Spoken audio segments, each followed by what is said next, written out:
की व्याहीनबाई, तुम्ही चुकूनही बाहेर पाहुण्यांसमोर येऊ नका. लोकांना वाटेल की माझी मुलगी एखादी चांगली मोलकरीणही ठेवू शकत नाही. तुमच्या कपड्यांतून इतका वास येत आहे. काय माहीत सोनाली, तू त्यांना या घरात कसे सहन करत आहेस. हे ऐकून मोनिकाताईंच्या डोळ्यातून अश्रू वाहू लागले आणि सोनाली तिथे हसत उभी होती. त्या दरम्यान रामजी मागून आज्ञा देणाऱ्या आवाजात म्हणाले, ही दुर्गंधी नाही तर आमच्या मुलांसाठी केलेल्या कष्टांचा सुगंध आहे. पण तुम्हाला समजणार नाही. रामजींचा आवाज ऐकून मोनिका अचानक आश्चर्याने बाहेर पाहू लागल्या आणि पाहून तिचे डोळे चमकले. त्या धावत गेल्या आणि त्यांना मिठी मारली. तुम्ही आलात? आता मला इथून घेऊन जा. आता मी इथे एक क्षणही राहू शकत नाही. मोनिकाताईंचे अश्रू अजिबात थांबत नव्हते. मग रामजी म्हणाले, मोनिका, मी माझ्या उपस्थितीत तुझ्या डोळ्यातून अश्रू वाहू देणार नाही. आता सोनालीला खूप घाम फुटला होता. मग सोनालीची आई मनीषा म्हणाली, हे बघा, यांना लाज अब्रू तर आहे का? आपल्या सुनेसमोर आपल्या नवऱ्याला मिठी मारत आहेत.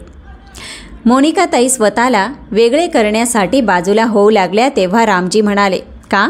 तुम्ही तुमच्या मुलीच्या घरी येऊन राहू शकता आणि माझी बायको मला मिठी मारून दुःखात रडूही शकत नाही. सर्वांचा आवाज बाहेर येत होता. तेव्हा सचिन आत आला आणि म्हणाला, हे काय नाटक चालू आहे?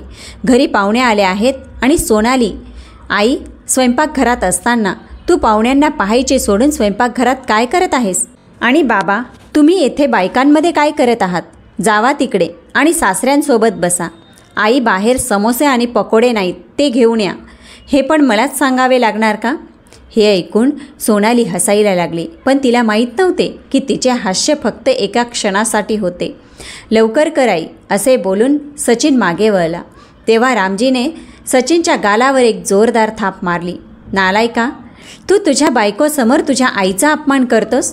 तू विसरलास का? हे ती तुझी आई आहे. ती तुझी आई आहे, स्वयंपाक करणारी बाई नाही की तू तिला ऑर्डर देत आहेस. चापट मारल्याच्या आवाजाने सर्वांना हादरवून टाकले. सगळे याबद्दल आपापसात बोलू लागले.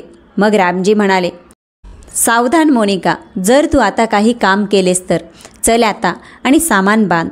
आपण रात्रीच्या ट्रेनने परत जाणार आहोत, असे रामजी मोनिकाताईंना म्हणाले आणि तिचा हात धरून ते स्वयंपाकघरातून बाहेर आले. मग सचिननेही सर्वांना हात जोडून परत पाठवले आणि स्वतः शांत बसला. मग सोनालीची आई मनीषा म्हणाली, अरे देवा, आज माझ्या मुलीसाठी खूप मोठा दिवस होता. तिच्या सासूबाईने तो खराब केला. कोणी आपल्या तरुण मुलावर हात उचलतं का? गावातील लोकांचं हेच वागणं मला आवडत नाही. हे ऐकून मनीषाताईंचे पती रागाने म्हणाले, मनीषा, गप्प बस. हा त्यांच्या घराचा प्रश्न आहे. तुम्ही स्वतःचे घर सांभाळू